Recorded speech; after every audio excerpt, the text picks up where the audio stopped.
En nuestro programa de la mañana, Huelva y sus secretos. Hoy estamos en Niebla, con la inglesa de Niebla, con esta mujer de un apellido impronunciable, pero que lo pronuncia muy bien nuestra compañera, nuestra amiga Alma, Elena Wisau, ¿no? Elena Wisau. Eso es. Bueno, yo tampoco soy muy inglesa, Manolo, no sé si lo estoy pronunciando muy bien, pero bueno, yo creo que se pronuncia Wisau. Sí. De todas formas, estábamos en el momento justo en el que ella está en Niebla, después de haber visitado ese, como ella llamaba, condado colombino, de haber estado por la zona de Moguer, de La Rábida, Palos de la Frontera, etcétera. Está en Niebla. ¿Qué ocurre? Pues como decía, ella viene a Niebla, ella se instala a vivir aquí y ella pues... Al fin y al cabo, hay que entenderla también, yo explicaba al principio, ¿no? Un poco el contexto histórico en el que ella descubre Huelva, descubre toda la riqueza arquitectónica, no solo arquitectónica, también de costumbres, de folclore, de música, gastronomía. Ella pues descubre una sociedad que digamos le encandila, ¿no? Y también es verdad que puede resultar llamativo, quizás... no es fácil encontrar, ¿no?, muchas mujeres que hayan pasado la historia también, porque bueno, siempre hemos estado en una sociedad así un poco que ha primado lo masculino, ¿no? Pero lo cierto es que en aquella época, finales del 19, principios del 20, recordemos que es cuando comienza todo ese movimiento sufragista, ese movimiento que precisamente nace allí, en la sociedad inglesa, ¿no?, de las mujeres que quieren empoderarse, que quieren igualarse, por lo menos en algunos derechos al que tenían los hombres, nace ese movimiento sufragista. Y ella al fin y al cabo pertenecía a ese conjunto de mujeres, ¿no? Ella bebe de ese espíritu y también es una persona, pues, oye, con suficientes recursos económicos, una persona que también, pues, se ha cultivado culturalmente, que comienza a viajar, que surge ese afán por conocer en diferentes culturas, lugares exóticos, porque además era, como decíamos, una actividad muy propia de ese tipo de mujeres, ¿no? De esa clase, las que tenían suficientes recursos económicos y las que además pues estaban ya viendo que, oye, que por qué no podían tener los mismos derechos que tenía un hombre de la época. Así que tenemos que imaginarnos, ¿no?, a esa mujer, claro, con ese espíritu sufragista, una mentalidad muy abierta y además, lo más importante, consciente de ese momento de progreso, de ese momento de cambio, de que el mundo, como decíamos antes, ¿no?, el mundo se está haciendo mucho más grande y por un lado eso, y por otro, ella que ya ha venido aquí a España, que ya ha viajado por aquí, pues se da cuenta de la riqueza, ¿no?, de toda esa riqueza histórica, económica, pues que claro, España tenía muchos recursos, lo que pasa es que no estaban explotados, y por supuesto esa riqueza humana. Entonces, pues...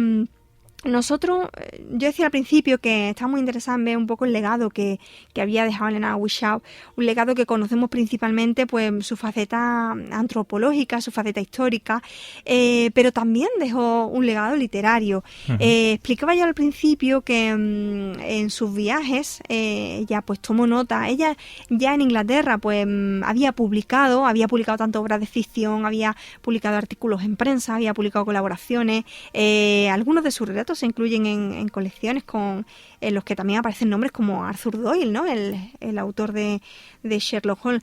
Entonces, cuando ella está por aquí, por España, recoge toda esa vivencia, todo ese viaje cultural y lo reúne en una publicación que se llama My Spanish Year.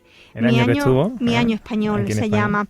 Es curioso porque este libro se publica en el año 1914, pero permanece prácticamente inédito aquí en España hasta el año 2013, curioso, cuando es la profesora que antes mencionaba, la profesora Gladys Méndez de la Universidad de Huelva, la que lo traduce y, digamos, lo da a conocer pues al público español. Entonces, a día de hoy podemos adquirir ese libro en español, si bien con nuestras redes sociales y tal pondré enlaces por si alguno tiene curiosidad de leerlo en inglés o incluso en español, pues he estado bicheando a ver si alguno se puede conseguir y bueno, muchos de sus libros sí es verdad que están descatalogados, que no hay manera de encontrarlos, algunos solo en lugares para coleccionistas, pero bueno, algunos sí se pueden conseguir y yo creo que es una lectura muy curiosa, ¿no? Porque al fin y al cabo, Manolo, es ver toda esa descripción, lo que era nuestra provincia, ¿no? Todos esos lugares colombinos, bueno, también no solo la provincia, también hay dedicados a más lugares, pero imagínate la descripción que hace una mujer inglesa con una mentalidad abierta, con un gran bagaje cultural, que llega aquí a España y descubre todo eso, ¿no? Entonces yo creo que tiene que ser muy curioso vernos a nosotros mismos con los ojos de otra persona y además, pues teniendo en cuenta a principios del siglo XX, ¿no? Que ha pasado ya pues más de 100 años. Me llama muchísimo la atención que se tardase tanto en traducir, ¿verdad? Este libro de Elena.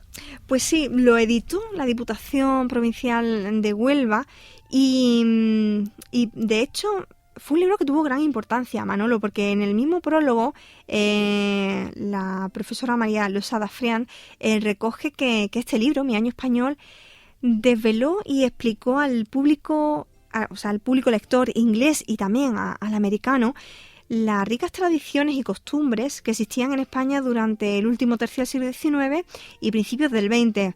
Una época en la que, como hemos contado, ¿no?, la provincia de Huelva se convirtió en un lugar de acogida de una importante comunidad anglosajona en torno a lo que fue la actividad y la explotación de las minas, ¿no? Entonces, este libro se convierte en un documento fundamental y además enlaza, y muchos de los que nos oigan seguro que lo van a recordar, pues enlaza con esa tradición de esos viajeros románticos, ¿no?, que descubren Andalucía, que empiezan a viajar y a escribir, como por ejemplo Washington Irving, ¿no? Sí, es muy probable que la mayoría de la gente que nos escucha recuerde esa ruta de Washington Irving que hay por Andalucía, de aquellos lugares que el escritor visitó y dejó reflejado en sus escritos. Y bueno, pues ella bebe de todo eso, ¿no? No son coetáneos, pero sí es verdad que recoge todo eso. Pero sí es cierto que le da un nuevo aire. Y es que deja plasmado también pues esa perspectiva de modernidad que al fin y al cabo se vive en Europa, ¿no? Esa época de cambio y que se está viviendo en el resto del continente y que poco a poco se va introduciendo en España. Y ella recoge temas pues muy variados, desde la geografía y la historia de España, la música, el baile, las celebraciones y las costumbres populares, por supuesto la gastronomía y, como decíamos, también los lugares colombinos, ¿no? E incluso también pues la parte más política, lo que es la monarquía, la política de la época, y hace un dibujo de lo que es la mujer española, ¿no? Imagínate cómo tenía que ser el rol de la mujer en aquella época. Me recuerda también la visita de Caro Baroja, ¿no? También por nuestra zona, que estuvo también a mediados del siglo pasado. Curioso, desde luego, lo que estamos descubriendo de esta mujer, ¿eh? Pues sí, ese quizás es el libro de más referencia, en un libro en el que quizás he podido consultar un poco más, no en profundidad, para prepararme esta sección, y que yo obviamente recomiendo su lectura y que yo también me voy a apuntar para leer. Está, de hecho, apuntado en mis pendientes, como otros tantos más para leer. Pero, como decía, hay más libros que ella escribió. Ella, en el año como digo, de 1914, en el 1921 escribió Mozarabic Art in Andalucía, donde describió sobre todo el arte y la arquitectura del pasado árabe andaluz. Y luego en otros dos libros, pues lo que hizo fue recoger un poco todas las teorías que había sobre los orígenes, la ubicación y la desaparición de la Atlántida, que, si recuerdas, he comentado al principio.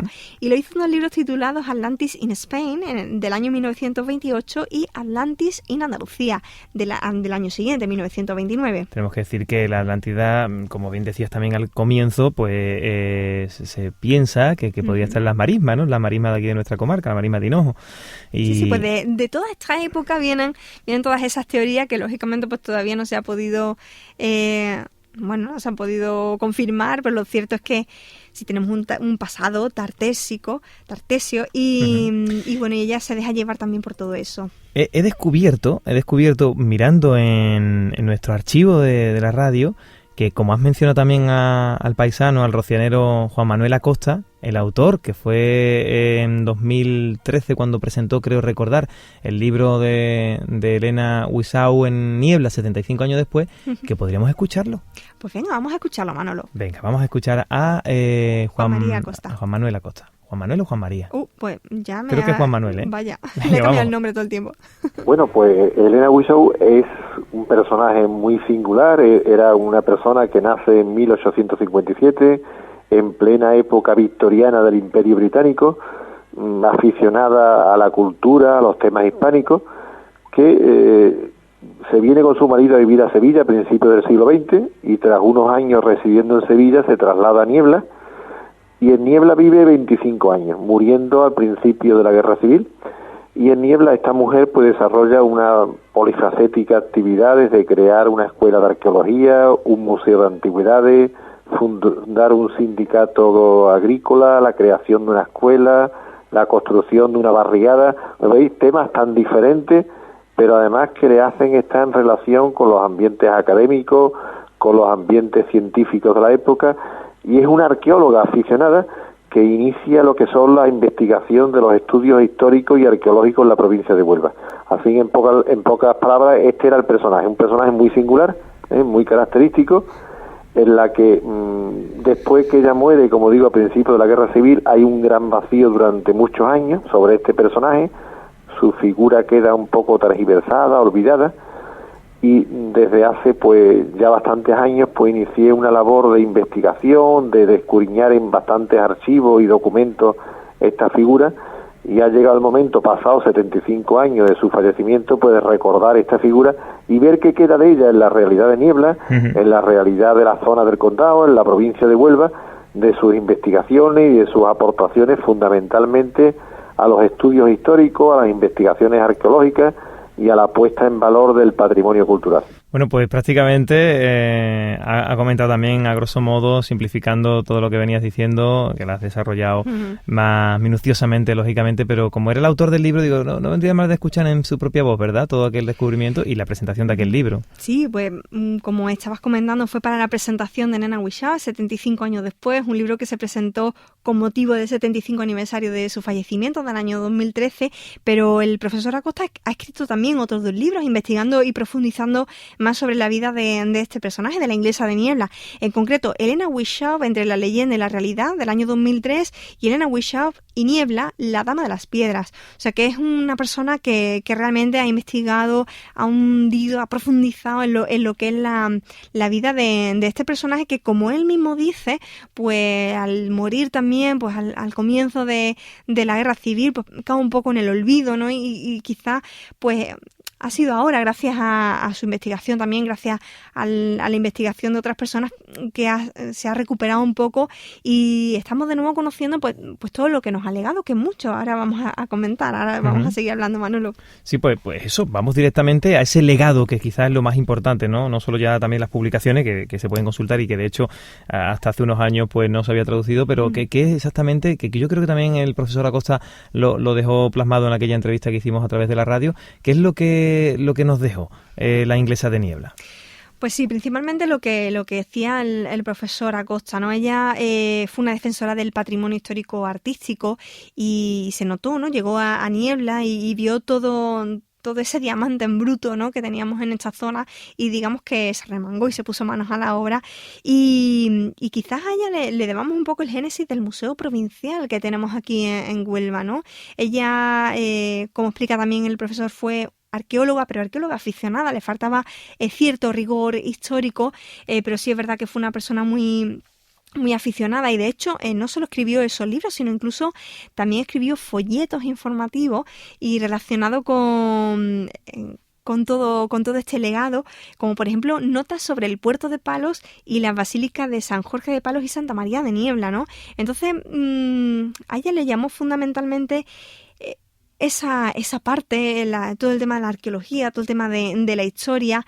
Decíamos que, bueno, quizá carecía de rigor científico, pero claro, es imposible no vincularla a algunos yacimientos que son muy importantes dentro de la provincia de Huelva, como estábamos hablando de Palos, ¿no? El Embarcadero, la Fontanilla, la iglesia de San Jorge, que es una maravilla. Seguro que la mayoría de las personas que nos escuchan la conocen. Y como comentábamos, fue la artífice de un museo que se instaló en la Puerta del Buey, ahí en ese lugar de la muralla de Niebla, y que fue el germen de lo que actualmente es el Museo Provincial de Huelva. Entonces, con esa creación del Museo Niebla, se convirtió en el centro de estudios y de investigación que recibió la visita de muchísimos académicos y también científicos dedicados al arte y a la arqueología. O sea que que de algún modo puso Niebla en el mapa, ¿no? Gracias a esa iniciativa. Además fundó la Escuela Anglo-Hispanoamericana de Arqueología y de hecho pues en el año 1927 llegó a ser nombrada miembro numerario de la Sociedad Española de Antropología